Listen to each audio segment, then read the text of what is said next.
Welcome to North of the Broad. We're at the Pat Conroy Literary Center with the Executive Director, Jonathan Haupt.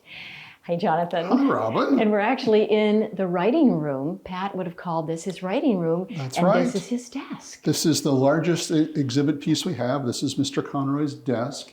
He used this for about half of his writing life. So from Beach Music onward, Pat was writing at least some part of his books, always longhand at this desk. He actually never learned to type. And that's why you have the pad right here. It's still set up like he just walked out of the room. So he never used a computer? He did not. His father, the real great Santini, thought that typing was unmanly, so no son of his was going to learn to type. The result is that everything was written longhand. All right, let's walk over to his beautiful portrait. Now, who did this? Susan Graber, local portrait artist, did this. This is our official portrait of Mr. Conroy. Susan's husband, Scott, was actually a Citadel classmate of Pat, so the Grabers knew Pat for a long, long time. This is Pat at his 70th birthday party at the Pat Conroy at 70 Festival when he came out at the end. And amid a standing ovation, motioned for us all to sit back down so he could tell us one more story. The Citadel ring? Citadel ring, wedding ring, and a Marine Corps emblem on his lapel there as well.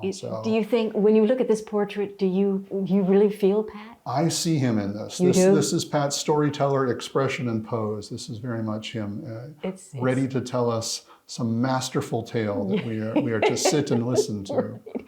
All right, let's walk over here, and this is your donation box. It is. This is one of several pieces at the center that's actually made for us by students, and in this case, they were students at May River High School in the welding program, the master fabricators, as they're called. Oh my gosh, it's beautiful. I love that. Pat was a master fabricator in his own way, of course. So high school students built this. The book on top of the palmetto tree represents reading, writing, and teaching. So that's the legacy of Pat Conroy, as the students decided. The reading, the writing, and the teaching. Yes. Very good. Really beautiful piece. And as a nonprofit, we don't charge admission, but we run on the generosity of others. So this is a nice way for folks to give to us. It's a beautiful piece. All right, and we're going to finish up over here. We have probably the strangest thing in the whole Conroy Center right here. These pants. Yes, we actually have a pair of Pat's khaki pants under glass on the wall, with good reason too. Okay, tell me the story. The largest book club organization in the country is called the Pulpwood Queens. They have chapters all over the country. They meet here in our Conroy Center, in fact. They have an annual gathering in Jefferson, Texas, and Pat refused to go. He didn't quite understand what it was. But when his daughter Melissa's children's book, Poppy's Pants, came out, they went together as father and daughter and had a wonderful time. But they got there and found out there was a fundraising auction for Dolly Parton's Imagination Library. And everybody was expected to bring something personal to donate. They had brought nothing. So in honor of Melissa's book, Poppy's Pants, Pat took off his own pants on stage, according to legend. I don't know if that happened. But donated them to the auction, and they sold for $1,000 to a writer named M.L. Malcolm, who signed the note right up there. Oh, wow. Malcolm realized she did not need or want Pat's pants, so she gave them to the founder of the organization, Kathy Patrick, who put them in the shadow box.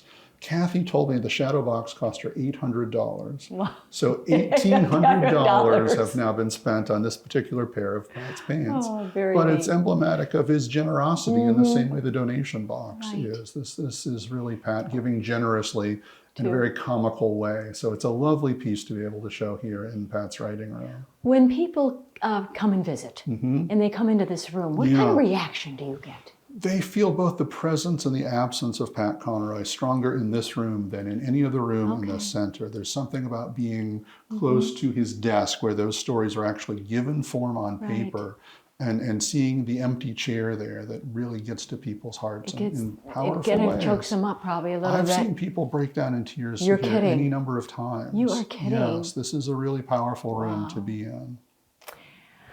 Oh, well, I like our walk and talk. We're going to do this with other rooms. We got a lot of rooms, so yes. In other North of the Broad editions. We do want to say that on December the 8th, you have a special guest. Jesse Blanco, who's a huge celebrity in Savannah, has a first book out. He's the creator of a TV show called Eat It and Like It, and he has his Savannah Food Crawl book coming out. So he'll be here in conversation that Friday at 5. Okay, very good. Thank you, Jonathan. You're welcome. This was a lot of fun. It was, absolutely. And we'll be right back with more North of the Broad. Don't go away from the Pat Conroy Literary Center right here in the writing room.